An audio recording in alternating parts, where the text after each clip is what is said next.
The Federalist No.13. As connected with the subject of revenue, we may with propriety consider that of economy. The money saved from one object may be usefully applied to another, and there will be so much the less to be drawn from the pockets of the people. If the states are united under one government, there will be but one national civil list to support.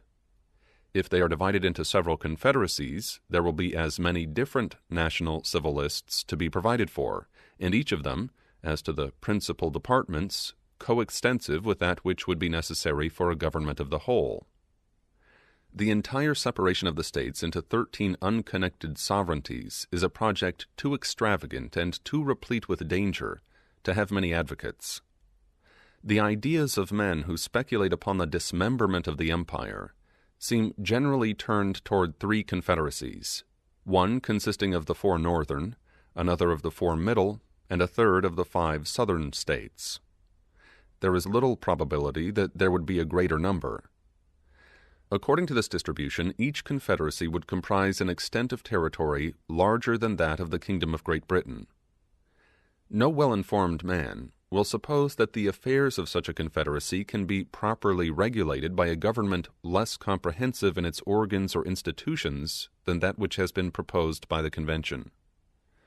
When the dimensions of a state attain to a certain magnitude, it requires the same energy of government and the same forms of administration which are requisite in one of much greater extent.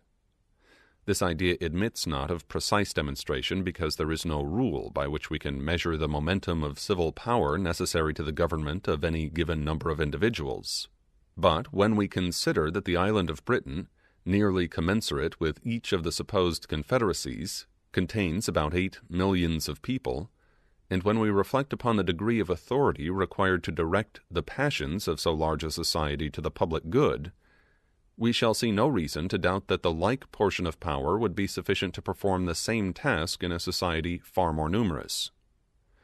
Civil power, properly organized and exerted, is capable of diffusing its force to a very great extent, and can, in a manner, reproduce itself in every part of a great empire by a judicious arrangement of subordinate institutions. The supposition that each confederacy into which the states would be likely to be divided would require a government not less comprehensive than the one proposed will be strengthened by another supposition, more probable than that which presents us with 3 confederacies as the alternative to a general union. If we attend carefully to geographical and commercial considerations, in conjunction with the habits and prejudices of the different states, we shall be led to conclude that in case of disunion they will most naturally league themselves under 2 governments. The 4 eastern states, from all the causes that form the links of national sympathy and connection, may with certainty be expected to unite. New York, situated as she is, would never be unwise enough to oppose a feeble and unsupported flank to the weight of that confederacy. There are other obvious reasons that would facilitate her accession to it. New Jersey is too small a state to think of being a frontier in opposition to this still more powerful combination, nor do there appear to be any obstacles to her admission into it. Even Pennsylvania would have strong inducements to join the Northern League.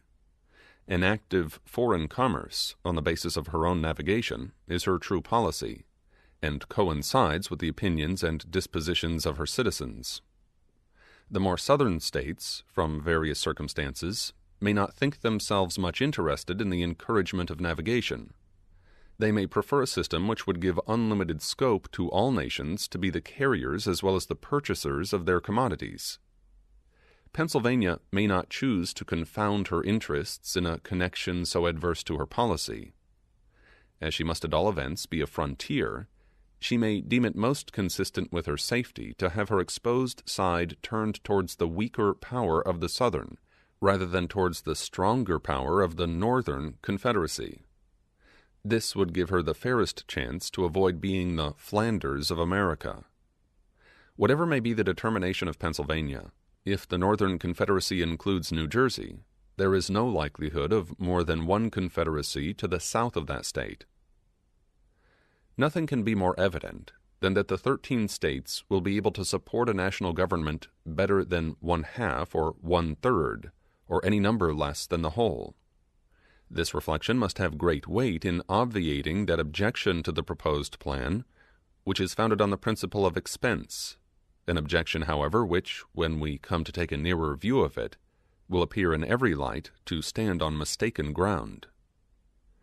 If, in addition to the consideration of a plurality of civil lists, we take into view the number of persons who must necessarily be employed to guard the inland communication between the different confederacies against illicit trade, and who in time will infallibly spring up out of the necessities of revenue, and if we also take into view the military establishments which it has been shown would unavoidably result from the jealousies and conflicts of the several nations into which the states would be divided, we shall clearly discover that a separation would be not less injurious to the economy than to the tranquillity, commerce, revenue, and liberty of every part.